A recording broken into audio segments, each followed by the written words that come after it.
Hi everyone, welcome. Today's check-in is with my mixed red worms, and the mixed red worms are in this bin over here.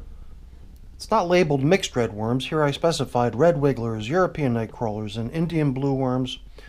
The system's now 308 days old, and for the past 14 days, you might recognize the layout here.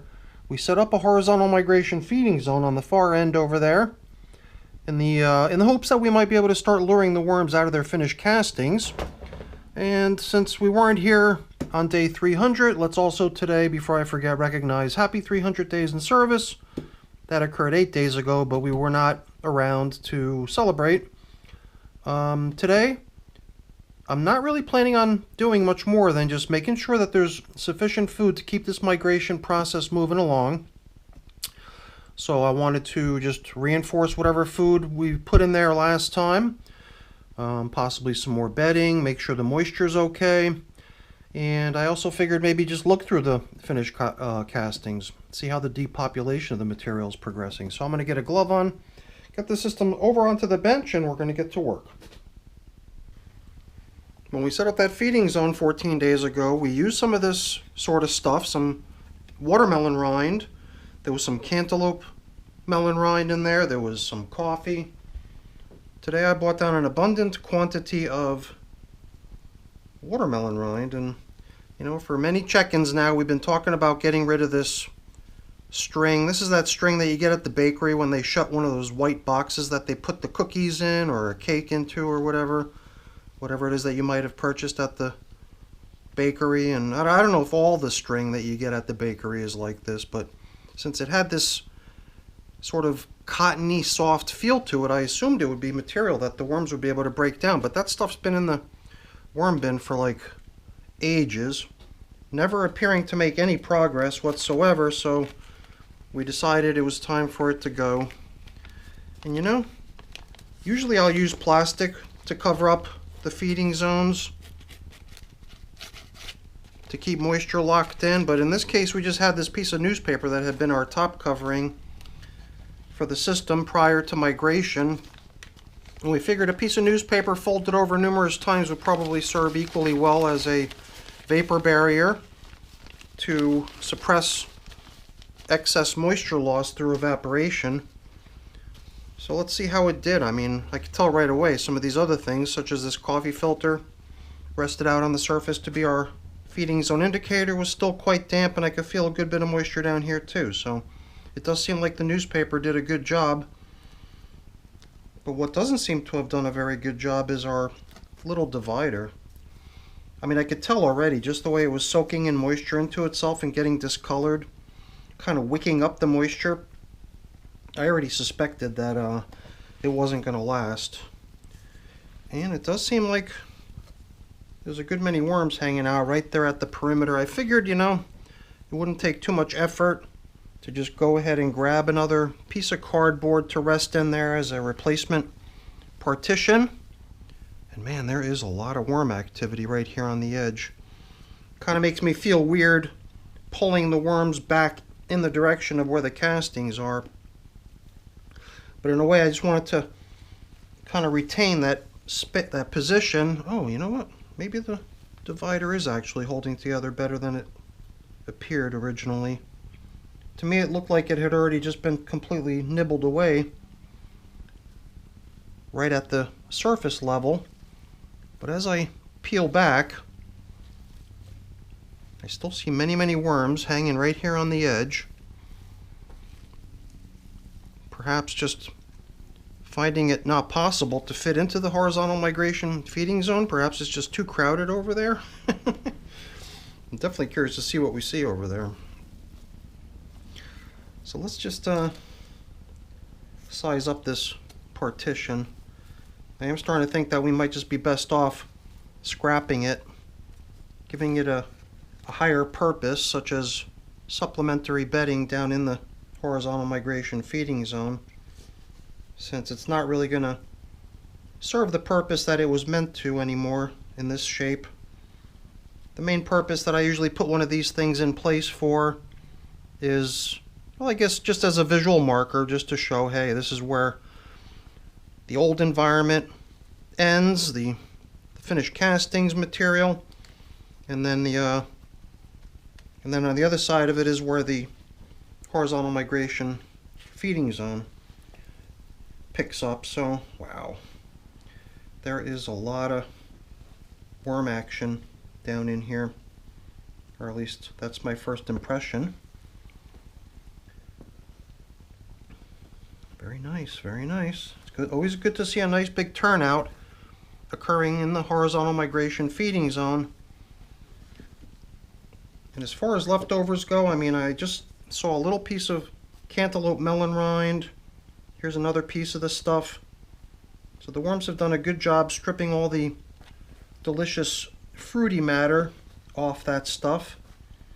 And there was a few other stuff like this mango seed, things that were just part of the old environment that were gathered up and thrown in here, along with all the fresh foods that were newly added. There's even some stuff like pumpkin stems in here. So it certainly does seem to me like the migration's progressing nicely. 2 pumpkin stems for that matter. Wow. It almost makes me wonder if doing a partial haul out of this system might be in order at some point soon, and then just kind of doing a complete fresh reset of the migration feeding zone and just letting the remainder of the worms in the material continue their exodus. So you know, I was very curious to also see what kind of shape the finished castings are in at this point. So, you know, I think this thing is beyond salvageability at this point, so I'm just going to kind of leave this here as sort of a semi-protector still, just so we don't allow much of the material that makes up the horizontal migration feeding zone spill over into the lovely collection of castings. Trying to keep the castings unblemished, untainted. But yeah, you know, I think we've been for some time now recognizing that this is a super busy bin, very highly populated. I mean, in addition to what's already clearly a large turnout in the horizontal migration feeding zone, right here on the perimeter we're already seeing even more worms just dying to get in and take part in the party. I'd like to kind of think that any worms that do eventually make their way over into the horizontal migration feeding zone are inclined to stay. You know, I did already prepare some material in a new bin into which I thought we'd be moving worms at some point when the time came to do the haul out in here. But I'm not really prepared to proceed with that. I think we're going to be just in the best shape to do that once we, well, you know, I don't know. I guess just the point is I didn't really want to go down that road today. My hope was to be able to kind of aerate this material out here, but I'm really so cramped as far as space goes to do that. I'm going to see what I could do just to get some of the more damp stuff that's resting down low out to the surface, give it a chance to dry, submerging some of the more dry stuff on the surface, although I'll be honest with you, this stuff is really super damp still. Kind of making me wonder if we would have been better off waiting a little while longer before proceeding with the migration, just giving this stuff more time to air out, dry off. It is kind of nice though, over here on the very far end, furthest away from the horizontal migration feeding zone, the castings that I'm pulling up from the bottom do seem to be somewhat limited in terms of how many worms are still hanging out over on that end, so it does seem like we're managing to get the worms to do what we were hoping, is to start moving in the general direction of the migration feeding zone and depopulating their castings. Out here it does almost seem like we've got almost completely depopulated material, which is really nice. But you know, I think it's time just to give the system that little portion, not even so little actually, give them that portion of melon that I bought down here, just so the process can continue. And you know, in a way, I wish that this material were not quite so deep, you know, because Anything out on the very, very surface might have a chance at kicking off a little bit of its moisture content through evaporation, but anything below the surface is almost certain to just hang on to its moisture. But you know, I think I'm gonna pause just for a moment, because I would like to also craft a replacement for this right here. I'd like to get another divider in there, just to, like I said earlier, serve as a little bit of a visual aid, but also to help protect the castings out here from getting littered with some of these shreds of paper that are over here making up the horizontal migration feeding zone. So give me 5 minutes. I'll pause the camera now and we'll proceed once I've got something to put in there, and then we could put all this thing back together and let it continue. Yeah, once again, we're using pizza box to serve as our little partition here. This one is a little bit wider, it seems. Let's see if we can help it into position.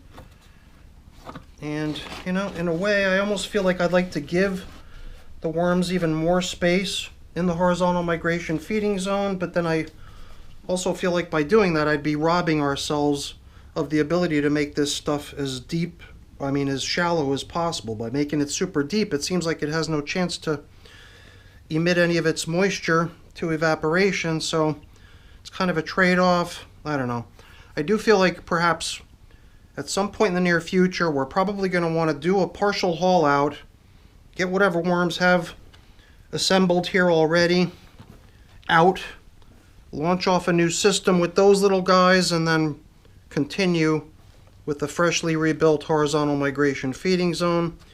Usually I'll attempt to wait as long as I can, or as long as I have to, in order to just do an almost entire haul out of the population in one fell swoop, possibly leaving a few stragglers that might have to get, you know, baited out of the material after the fact. But for some reason, I'm just getting this sense that the population in this system has really grown significantly since it was originally launched. And that's part of the reason it seemed to me like launching the worms that populate this system into 2 new systems would be easily doable, and that's probably how we're going to play it. So I've got some stuff here that we could use. I've got a bunch of soiled paper towels into which I thought we could start positioning some of the food that we bought down here for them. So that's the way I was going to account for bedding today. And the remains of the old partition are going to also be usable down here as supplementary bedding as well. So let's stack in this lovely meal for these little guys and let them proceed with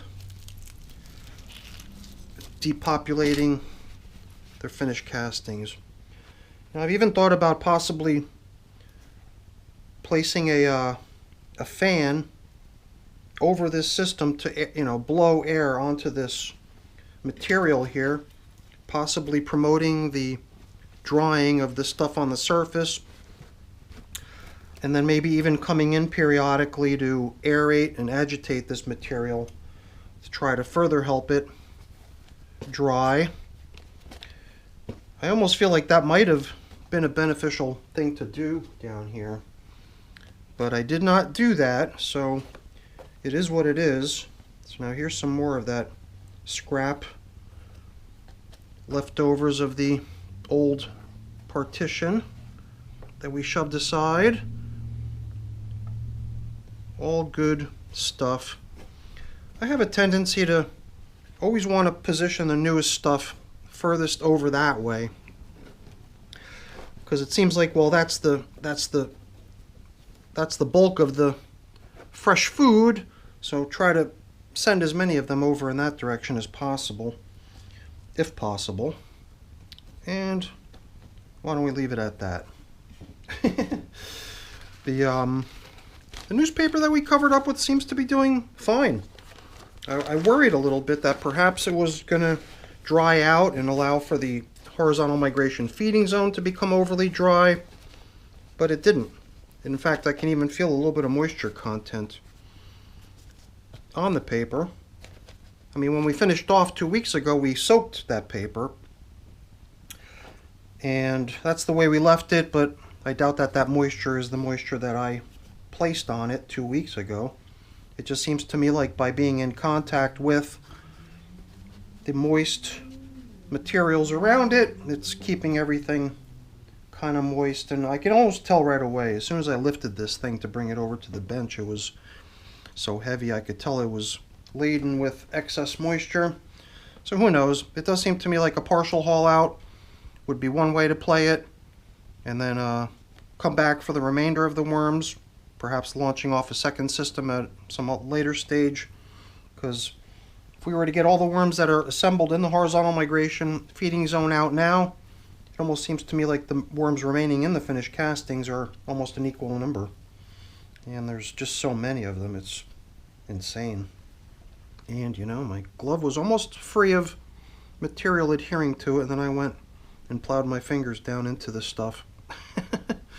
Let's see if we can get this stuff back into the system, because that's where it belongs. Alright everyone, that's it for the check-in. Hopefully you enjoyed it. If you did, as always, please don't forget to leave me a quick thumbs up before you go. That's always really appreciated. And if you haven't done so already, please also consider subscribing to the channel. That's very much appreciated as well. Alright everyone, have a great day. Thanks for watching. Bye now.